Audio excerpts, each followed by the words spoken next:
Ertu á leið heim úr vinnu? Stilltu á FM 89,1.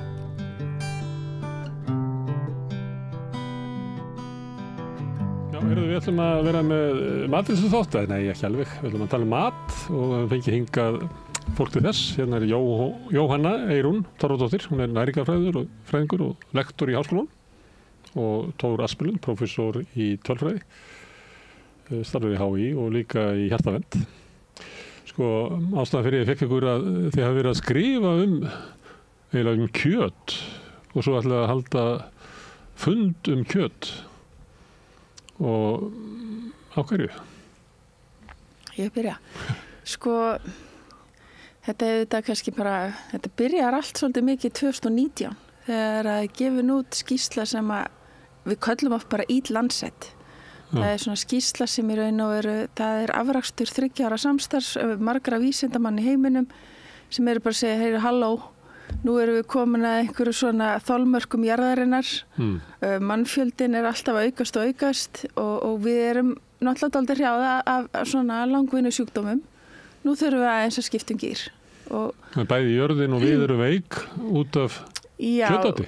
Já, sem sagt, þetta er auðvitað heildræn nálgun, en kemur auðvitað í ljós að kjötið er ansi stór þáttur í sérstaklega hnattrænni heilsu og auðvitað líka kemur inn á heilsuþætti. Og þetta kemur 2019? Já. En það er ekki allir sammála þessu? Já, það fer eftir hver endapunkturinn er oft. Þannig að ég held að við gleymum ofta að ræða fyrst. Við vitum mann daginn sem borðar bara kjöt. Já. Hann hefur ekki lesið þessu skýrslu, við ætlum ekki tekið mark á henni.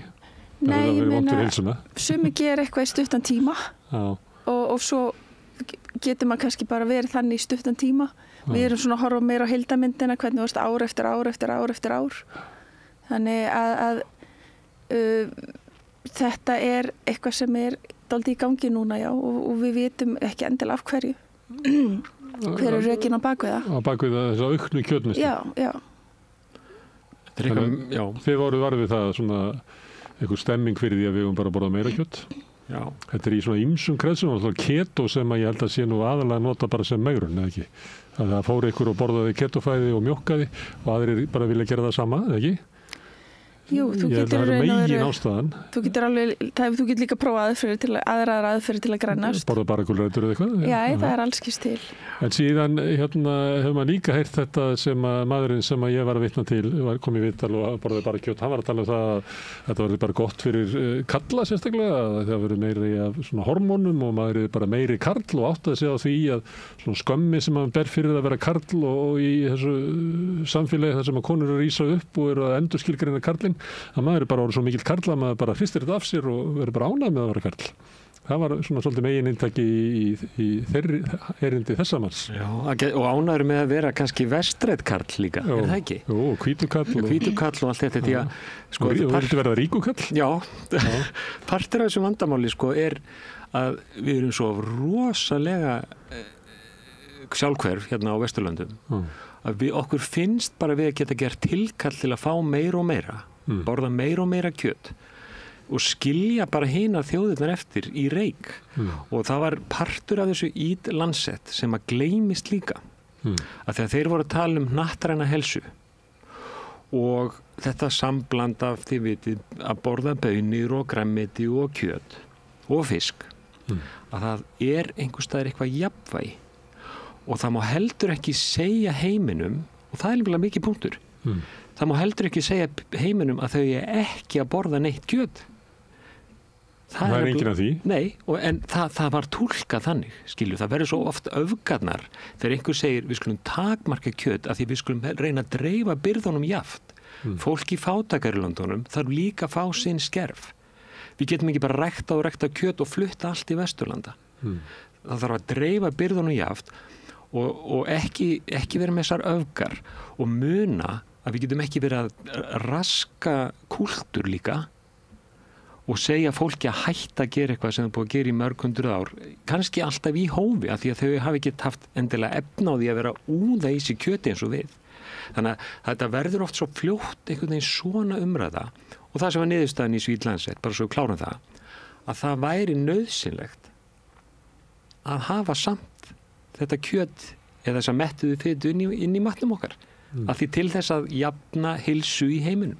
Þannig að það var alls ekki þannig að það ætti að gera alla, þó að þessi fullir vinningu og ég skil grænmetisætur því það mjög skrítið alltaf að vera að borða allt þetta kjöt, en það var samt ekki hægt að setja þessa stefnu að taka eitthvað kjöt út eða metta það fitu út. Það var aldrei þannig.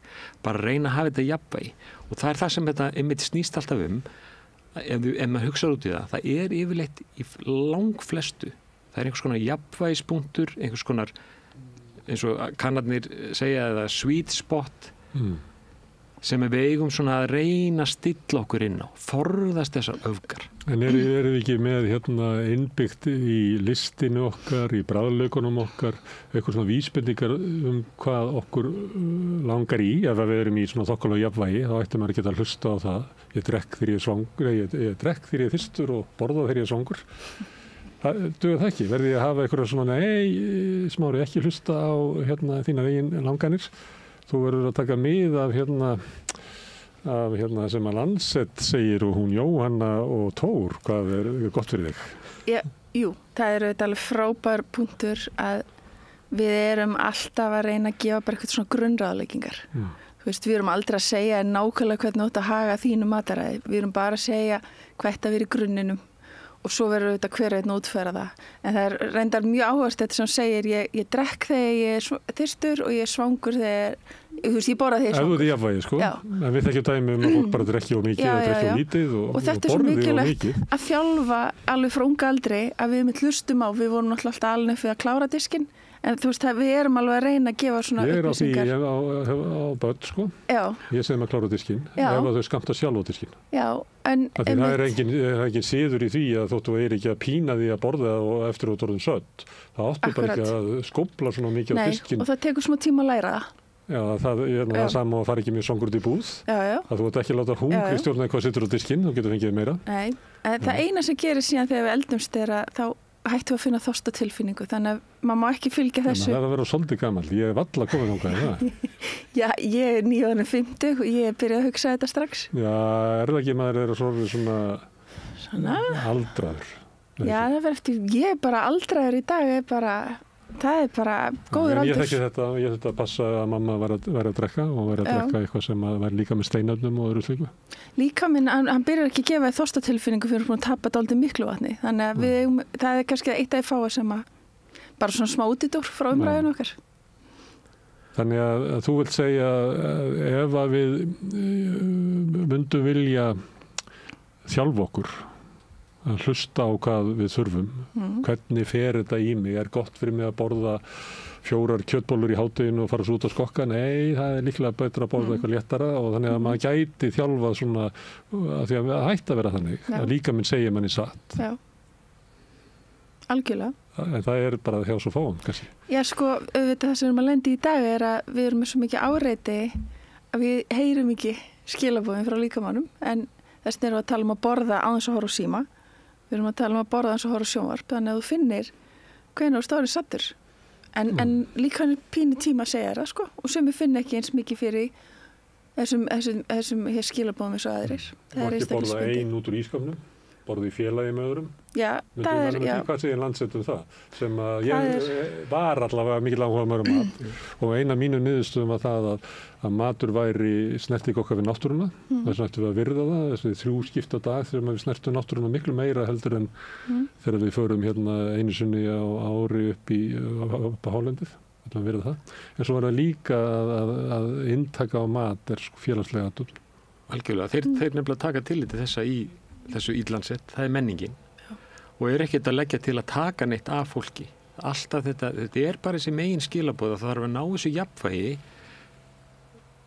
í neyslu okkar hérna á jörðinni sem er náttúrulega allt og mikil og muna að dreifa byrðunum jafnar.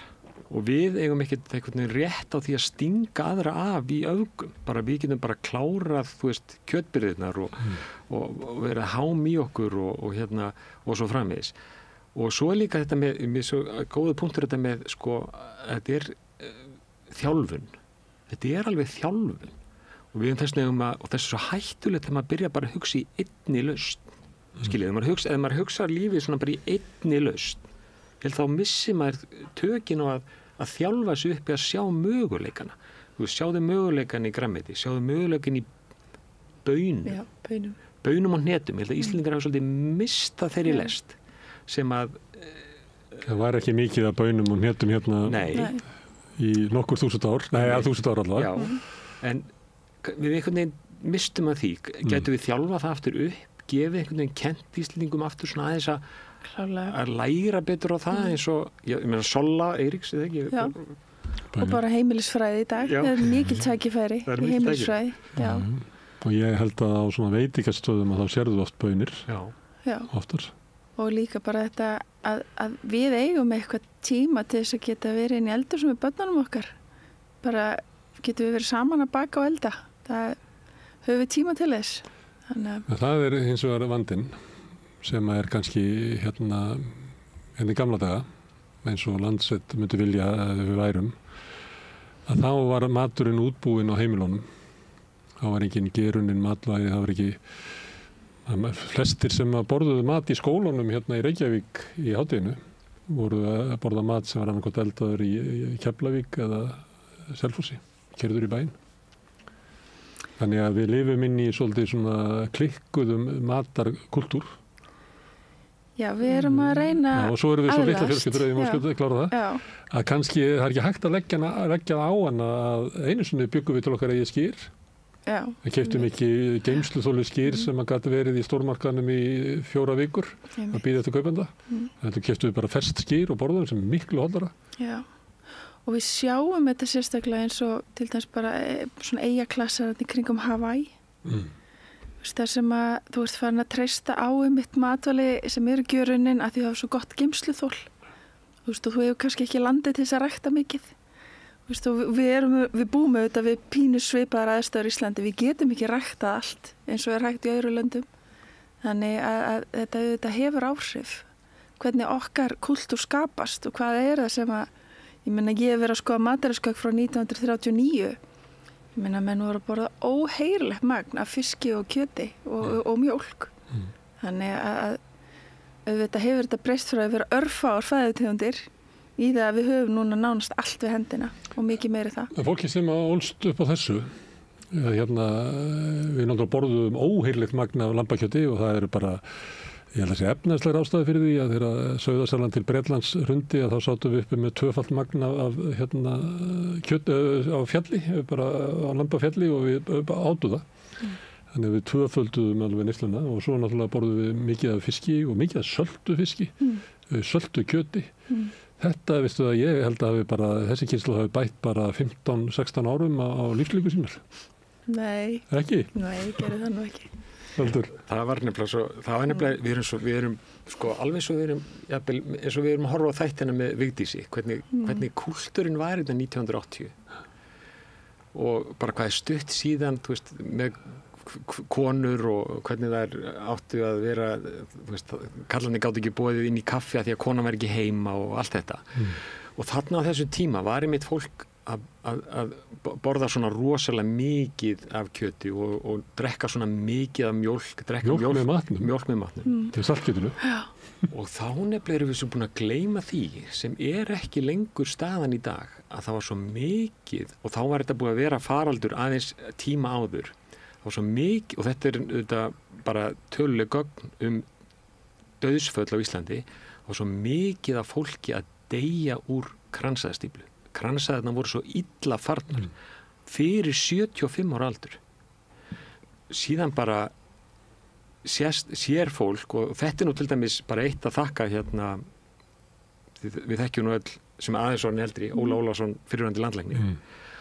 Ég meina hann ítti af stað með ásamt fleiri brautryðendum hjartaverndar rannsókninni 1967 af því að þá var þetta náttúrulega byrjið þessi að vaksa þessi faraldur og síðan það tekur alltaf svo mikið tíma, skiljið, þetta byrjar að snúast við, það byrjar þessi áróður og skulum breyta matarhefðunni, hægt og rólega tekst að breyta þessu og eftir 1980 þá byrjar þetta að snúast við nefnilega og svo er þetta bara áfram til bóta, fæðuframboðið verður betra og dánartilfellum vegna kransæðasjúkdóma fyrir fólk á besta aldri. Viðbrögð heilbrigðiskerfisins er líka betra. Já, en það kemur seinna nefnilega. Því að þessi lyf og þessar flottu hjartaaðgerðir kom ekki fyrir en seinni hlutan á tímabilinu. Nálagt svona upp úr 95 kannski þetta orðið svona massíft og svo upp úr 2000 jafnvel sko. Þannig að þau koma svona seinni inn, þannig að svo mikill árangur til að snúa þessu við þarna í kringum 80 pluss mínus 10 ár vegna lýðheilsu aðgerðina. Það nefnilega erum við aðeins búin að gleyma hvað þetta var mikið kúltúrbreyting að fá fólk til að reyna að snúa sér að öðru og svo bara hrynur þetta niður þessi dánar tilfelli undir 75 ára aldri og núna er þetta bara orðið sjaldgæft og það er auðvitað, ef maður ekki gleyma líka læknisfræðinni og inngripum hennar sem hafa líka haldið áfram að gefa ennþá meira vægi síðustu ár en þessi viðsnúningur næst vegna lýðheilsuaðgerða og núna er þetta bara fáheyrt það gerist auðvitað því miður og það er sorglegt en að fólk deyju úr kransæðastíflu fyrir 75 ára aldur þannig að þetta er rosaleg áminning til okkar að passa okkur að snúa ekki aftur einhvern veginn í þessa átt sko. Algjörlega. Við getum ekki séð, við getum ekki eins og rannsaka lengur dauðsföll vegna kransæðasjúkdóma hérna á Íslandi að þau eru orðin svo fá. Við fáum ekki marktækt úrtak. Nei, við fáum ekki marktækt úrtak. Við verðum að stúdera þá svona víðari skilgreiningun á hjartasjúkdóma. Það sem þú ert að vísa til er hérna svona áróður. Hérna varum fæðurhringin. Er það ekki svona það tímabil? Þess að var ekki áherslu á hann. Fæðurhingur var byrktur. Laufey Steingríms var svolítið og mitt smyrja minna á brauði og minna salta mat. Þú veist, við sjáum það allir gögn í hjartanda hvernig efri þrýstingsmörkin hafa lækkað í Íslendingum. Við sjáum hvað farið niður krabbamein í maga síðan 1955. Þannig að við erum að sjá svo margt gott sem hefur gerst. En er það ekki svolítið á næringarfræðinni, af því að hún er kannski ung fræðigrein, ótrúlega flókin hlut. Ég veit ekki hvað manninu hefur tekist að búa að endur gera meltingu mannsins. Ég held að það sé ekki hægt að við skiljum það ekki nóg vel. Nei. Þið eru alltaf ráðlega með ekki bara smjör allt í einu, allir fara að borða makarín svo hérna 3 korterum seinna, eða 15 árum þá þið borðið of lítið að smjöri, þið eru bara meira smjör, eða hvað? Nei, það kom aldrei frá opinberum aðilum. Það er einmitt eina af þessum mítum sem hafa verið í gangi að einhver tíman hafi hið opinbera sett eitthvað svona, þið að borða mikið af smjöri. Það hafa verið þannig auglýsingar, það hefur aldrei verið á vegum eins og lýðheilsustöðvar eða embættismenn. Kannski fór ég bara til Frakklands, það þeir nota unbelievable mikið smjör í allan mat og allt saman. Já, ertu viss? Í Fraklandir, já. Af því að við höfum náttúrulega verið, við vorum með rosalega háa neyslu á mettaðri fitu. Og þetta hefur verið að lækka talsvert hjá okkur og það er bara talað ákveð bil. Það er bara fínt að vera inn á okkur svona frekar neðalegu bili. Þetta er svona svipað sem er sykur. Þú veist, alltaf að fá smá, ekki fara of hátt þarna. Og þetta hefur bara ekkert breyst, þessar ráðleggingar. Það er búið að kíkja á þessar rannsóknir aftur. Við sjáum bara alltaf sömu niðurstöðu. Ég er með eitt ráð sem að ég fer oftast eftir. Er svona komin inn í það aftur núna. Það er ekki kaupa neitt sem hefur verið saltað eða sykrað fyrir þig. Ef þú ert borðað sykur, þá máttu alveg bara baka köku. Því það er engin séns að þú notir jafn mikinn sykur í kökuna þína eins og þegar þú kaupir hana tilbúin út í búl. Já. Þá er ég með hugmyndum að við séum með bremsu sjálf. Já. Þeir segja menn sem að byrja að vinna sem kokkar. Það er alveg slegnir yfir hvað maturinn er saltaði mikið og veit eitthvað. Já, og í matvæla framleiðslu. Alveg gríðan. Ég myndi segja að fólk svona sé að fá í kringu 70% af þessi salti sem það fær, það kemur úr bara mat sem það kaupir, ekki af því að það er að salta sjálft. Þá myndir vera löngu hægt að salta áður að ferði upp í þetta magn.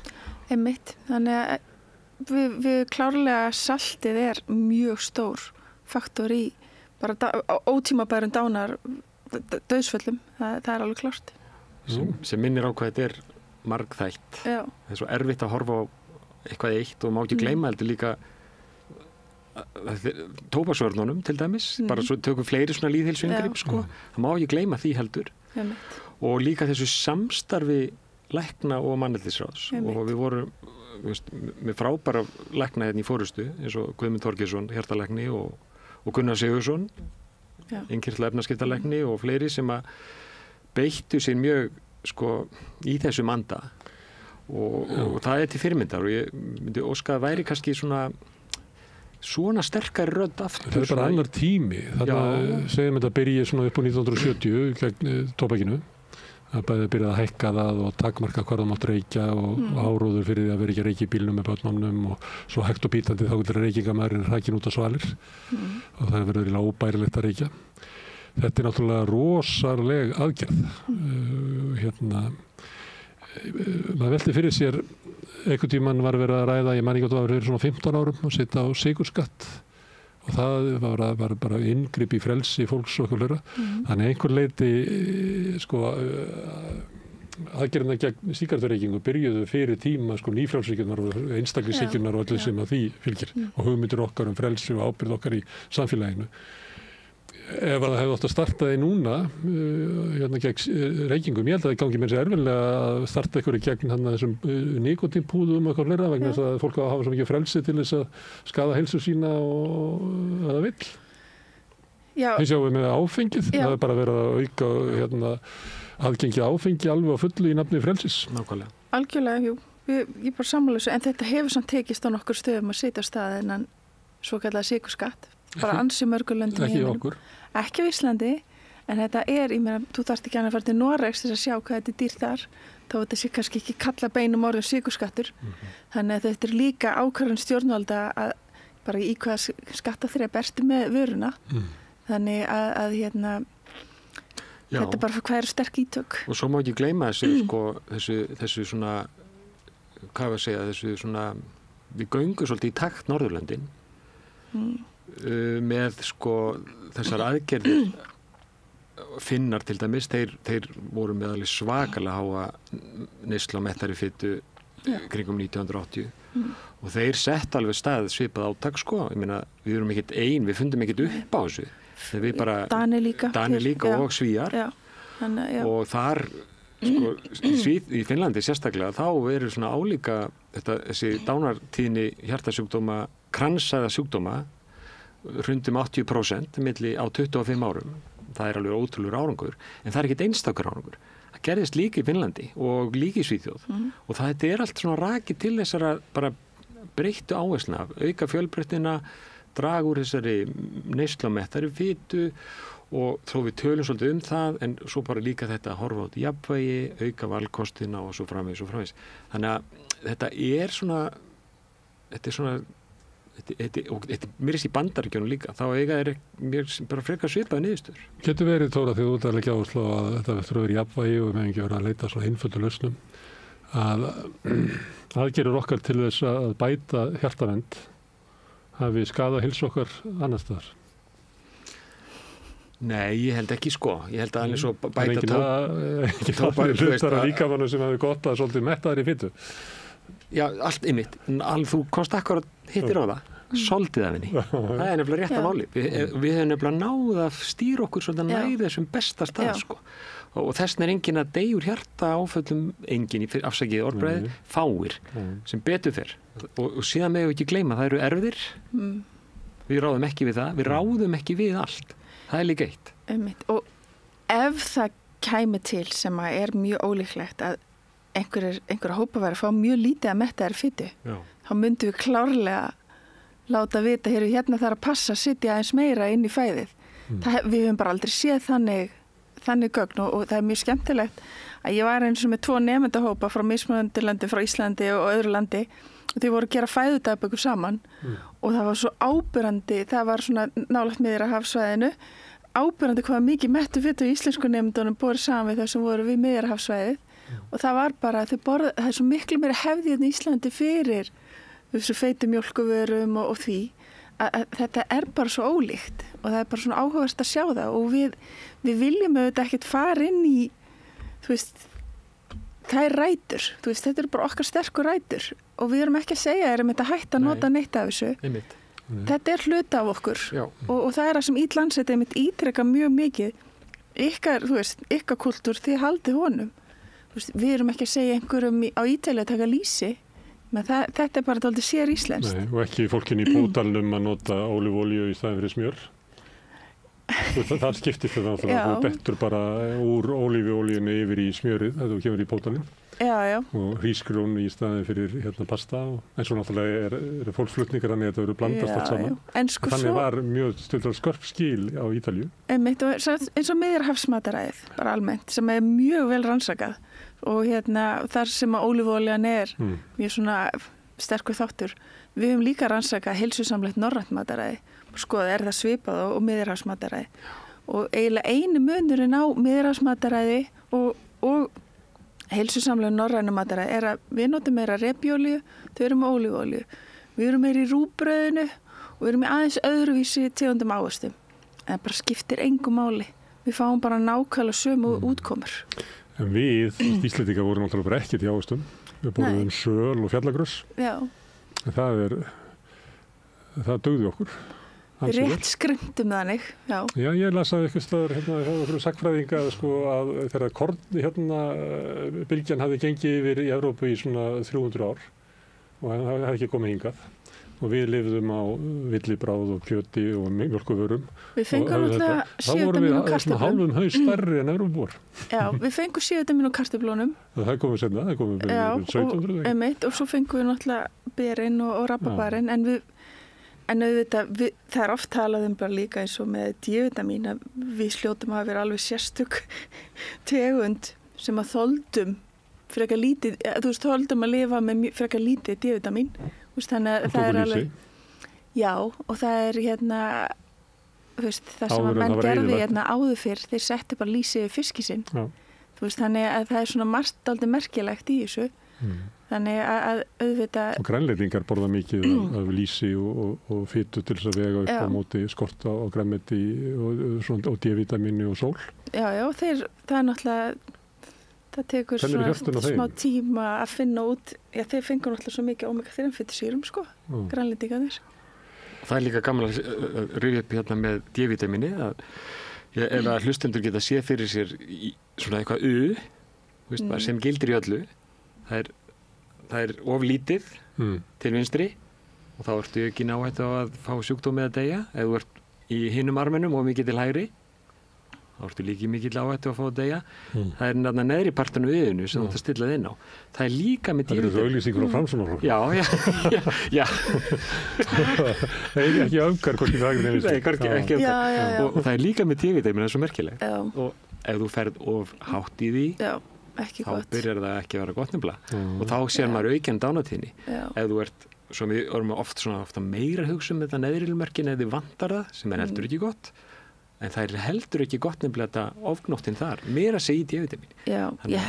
Næringarfræðin var fyrst náttúrulega bara uppgötvað það er svona skortur, hvað skorti mann? Við erum ekkert eins mikið búin að setja áhersluna á ef þú færðu mikið.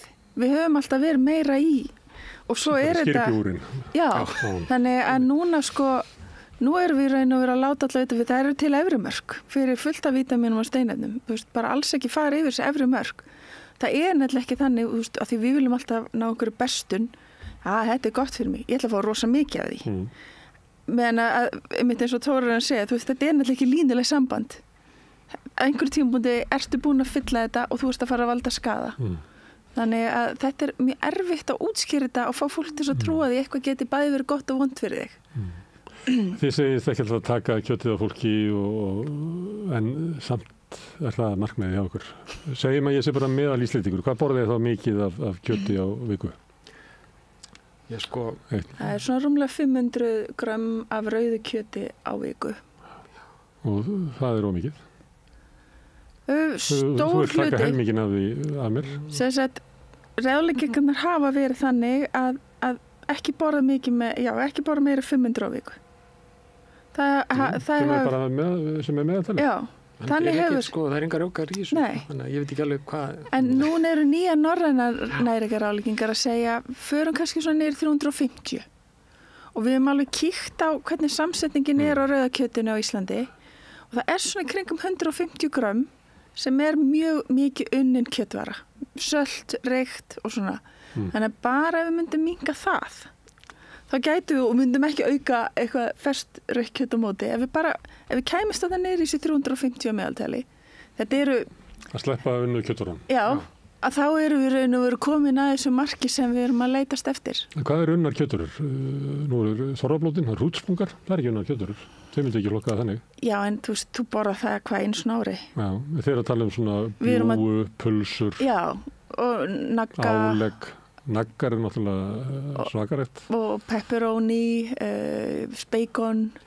Þú veist, þetta er við erum bara að tala um að hafa það í algjöru og það er líka svo sterkur evidens tengdur krabbameini í ristli og endaþarmi. Ok.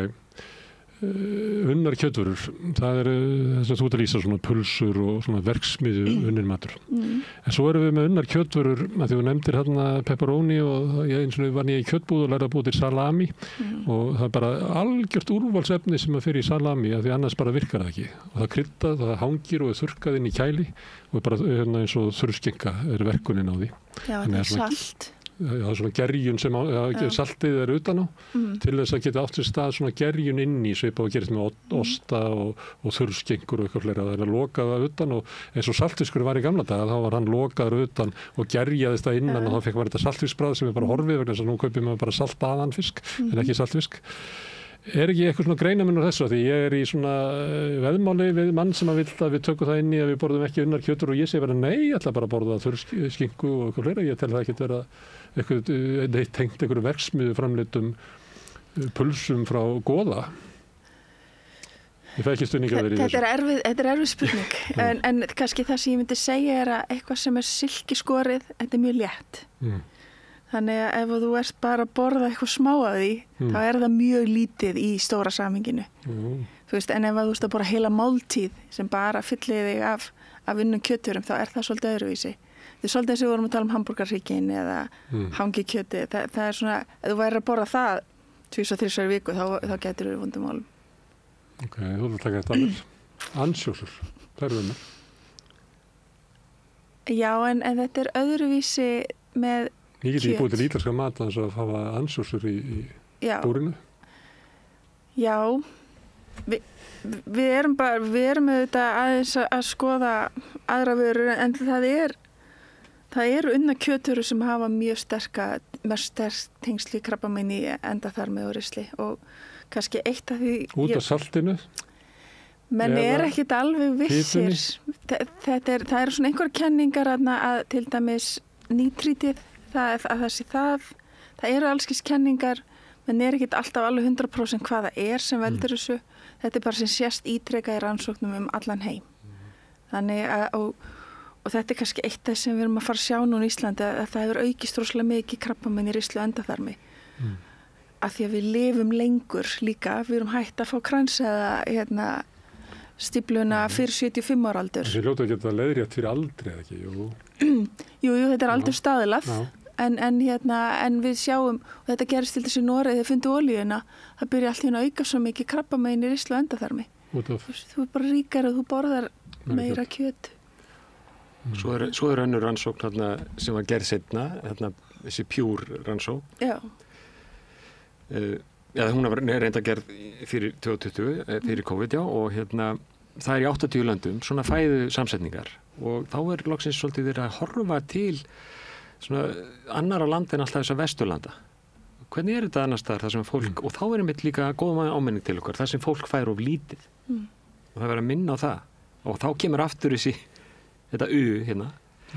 Það er aldrei heldur gott að fá eitthvað of lítið en á samanburðurinn að vera við það, þú veist, ef við ekki reyna að bera okkur sama við hvað er svona best að vera? Hvað er kjörmagnið, svítspotið? Stórmarkaðurinn og það sem að stórmarkaðurinn náttúrulega aðlagar framleiðsluna, flutningin og söluna á mat og umbreytir hún. Þú veist að það er stórmarkaður, hann þolir bara tiltekna tegund af mat sem er alltaf öðruvísi, ég veit ekki hvað það hefur verið í Frakklandi þar sem er ennþá svona gamla matreifingakerfi þar sem kaupir á sláturaflunum, grænmetisaflunum og fiskaflunum og eitthvað fleira. Stórmarkaður þolir ekki svona dreifingu, þolir ekki árstíðabundið, þolir ekki staðbundið, heldur verður alltaf að fá þetta þennan mat í þessa hillu og þarf að vera með geymsluþólinn og þóla helst að sé þetta fljúunum eða keiran eða skipi frá Chile helst og fleira. Þannig og þetta er rosalegt kerfi sem er rekið áfram af sko gríðarlegum hagsmunum sem er að vinna svolítið á móti því sem það er að gera. Svo ég var á tímabili í Tógó í Afríku og þá sá maður hversu hratt þessi breyti getur orðið. Ég ætla bara að taka eitt dæmi af tannheilsu. Áður en að sko keksið og það kemur fljótandi þarna inn, að þá skemmast þér lenga tennur. En svona þegar þú eldist að þá verður tannrótabólgu og missir tennur. Þannig að leiðin sem að tannlæknirinn hefur er að taka út tönn ef er eitthvað aðinni. En svo kemur vestrænni maturinn flæðir hann yfir og allt í einu börnin komið með tannskemmtir. Svipa á gerðist kannski á Íslandi 1930 eða eitthvað svoleiðis. Svona kynslóð móður minnar sem að fekk falska tennur í fermingagjöf. Og þá er það þannig að kynslóðin, mamma fekk ekki, en að þá er það kynslóð sem kemur með tannverk.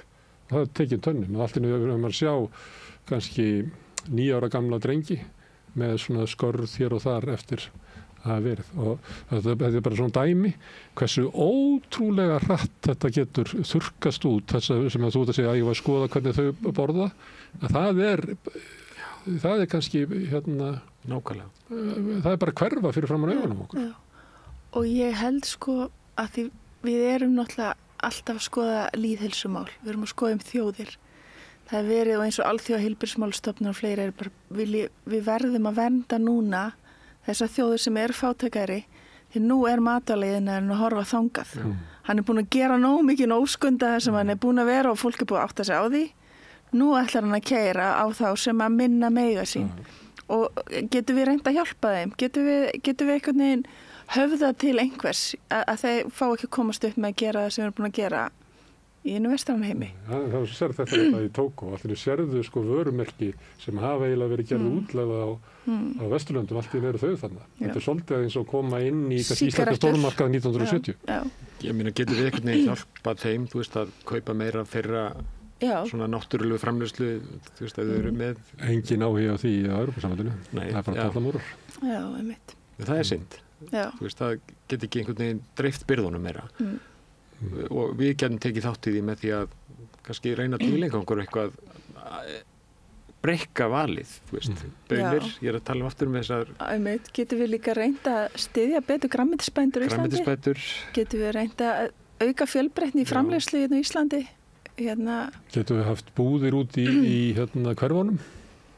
Já. Ég held að það er ekki bara sko út af keyrslu fram og tilbaka þessir stórmarkaðir í iðnaðarhverfunum eða út á Granda með risa bílastæðum. Það er líka að sko búð þar sem þú getur labbað og keypt í matinn.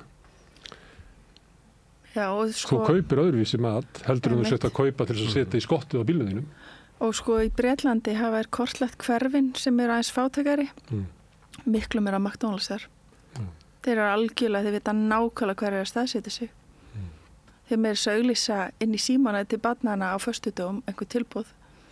Þannig að við erum búum í rosalega umhverfi í dag. Stórmarkaðurinn, af því að ég eins og var ég að skrifa mat, þá fór ég og tók myndir af rekkonum. Ljósmyndar til að gera það fyrir mig. Tók bara myndirnar af rekkonum, ég held að það hafi verið Hagkaup út á Nesi, svona temmilega stór búð, það þetta var alltaf erfitt. Og þegar maður raðar því svo saman, það fær maður náttúrulega sjokk bara. Þú veist, þetta er gos, sykrað vatn, þetta er snakk með salti og svo þetta er kjötið, þar af nautahakk, kjúklingabringur, annað kjött. Og maður hugsa, sko hugmyndi var alltaf svo að þetta verði allsnektar borð matar. En þegar maður labbar inn og skoðar þetta, þá er þetta óheyrilega fábreytilegu matur. Þetta getur maður labbað í grænmetið, eins og það er oft talað um að maður labba á ytri byrðum stórmarkarins, aldrei fara inn í miðuna. Þá getur maður keypt grænmeti og kjöt, mjólk og ost og labba út. Það er búið að mæla bara heilupláss í verslunum. Þetta er bara verið verkefni í háskólanum, hjá Matvæla- og næringarfræðideild. þeir eru bara búin að mæla að það fer helmingi meira hilluplás undir óhollamat heldur það sem er svona hollt og gott fyrir. Þannig að þetta er alveg vitað.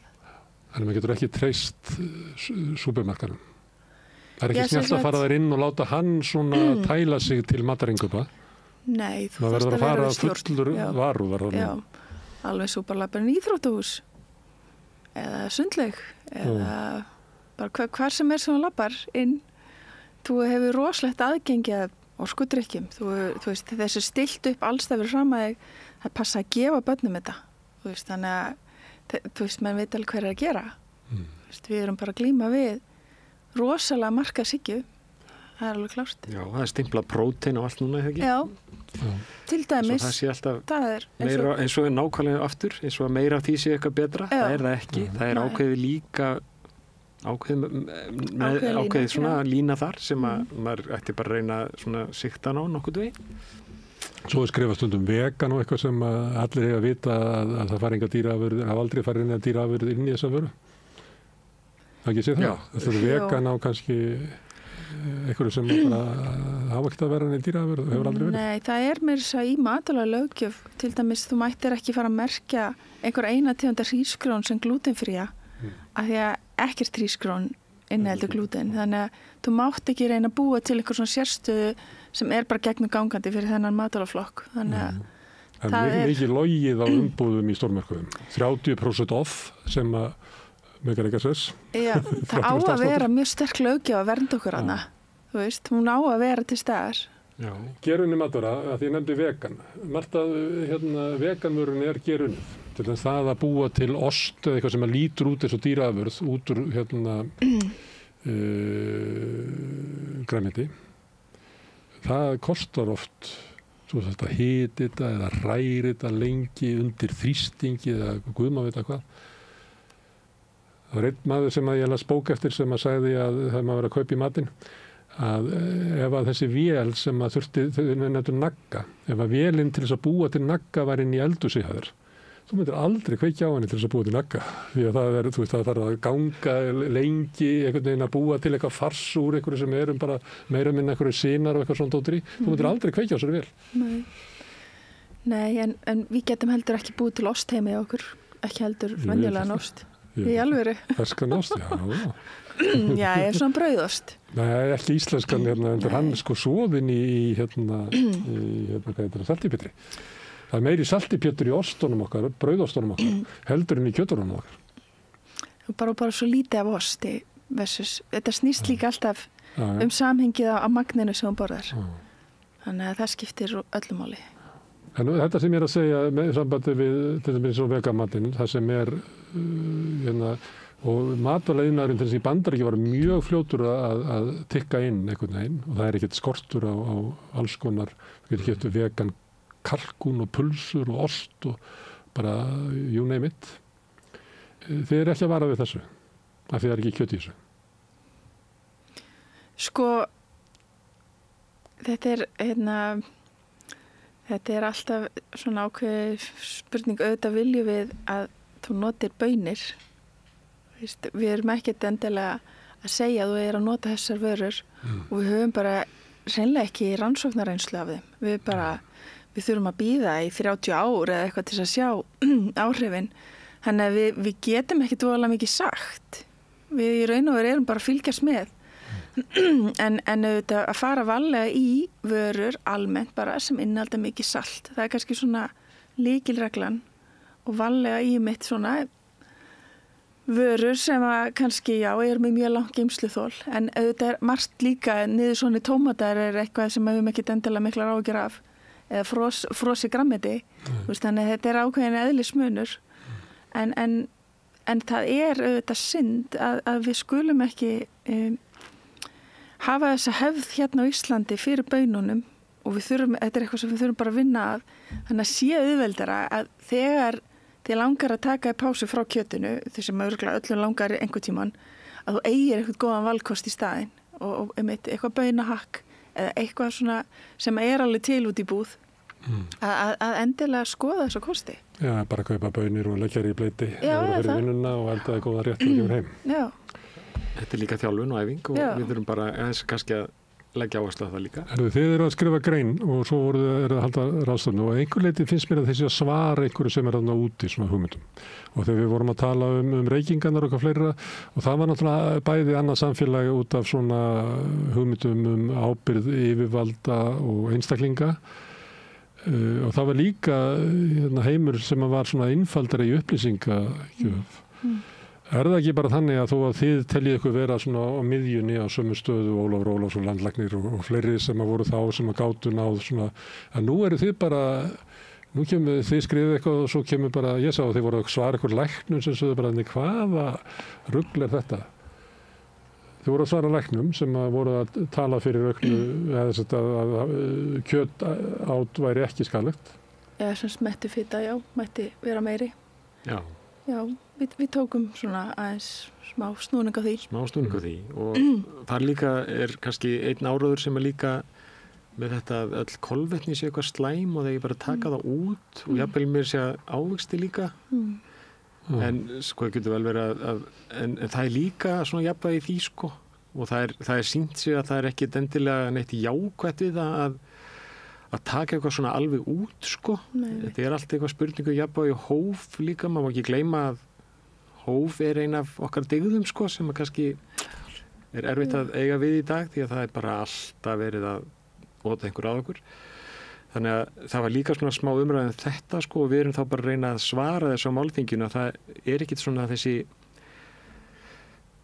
töfralausn að taka einhverja eina stefnu í átt að því að ná betri heilsu með því að auka kjöt og taka út kolvetni. Það held ég sé ekki sko svar við neinu. En haldið að ykkar upplýsingar nái lengra í samfélaginu heldur en að bara einhver bloggari fyrir að skrifa þetta eða einhver hvað heitir það, áhrifavaldur?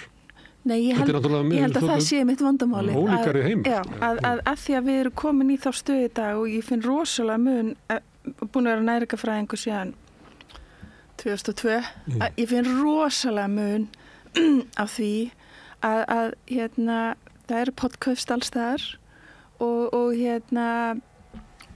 þú það eru mjög mörg þeirra eru kostuð mjög mörg þeirra þar kemst yðnar mjög auðveldlega að þannig að þetta er svona ný leið og einmitt vera með áhrifavalda, vera með kostað einhvers konar samstarf sem neytandinn áttar sig ekki alveg á.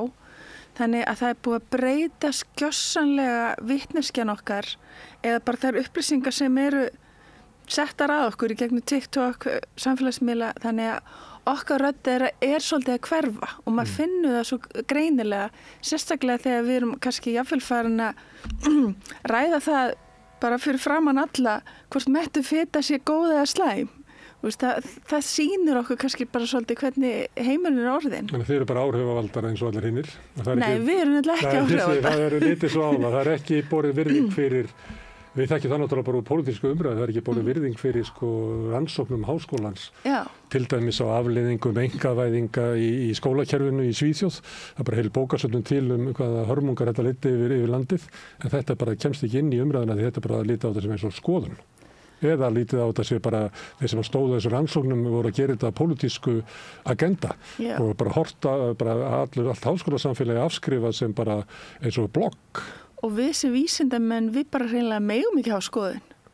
Við verðum bara að fylgja þessu gögnin segja okkur.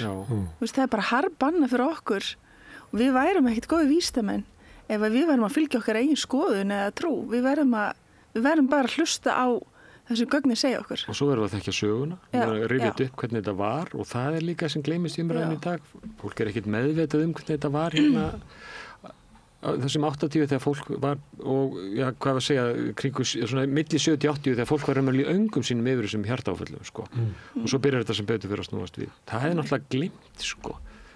Ég meina þetta ungt fólk í dag, ég meina við erum að horfa á fólk sem er fætt 90 eitthvað sko, sem og áhrifavaldarnir fættir 2000 og eftir 2000 sko, þau vita ekki þessa sögu eða.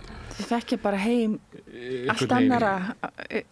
Svo eru miklir markaðsmenn sem eru að vinna á móti þessu. Þið nefndu þarna Miðjarðarhafs mataræðið sem alveg skiptir ykkur máli þótt að alþjóða heilbrigðisstofnunin og heilbrigðisyfirvöld í Löndunum séu að mæla, það er orðið svo lítið sem eru að mæla með svona eðlilegri áfengisneyslu og það er orðið valla, tekur því valla að innbyrða það svo lítið, en á sama tíma þá er rosalegur áróður fyrir það að þú getur lengt lífið með því að drekka eins og Miðjarðarhafs fólk.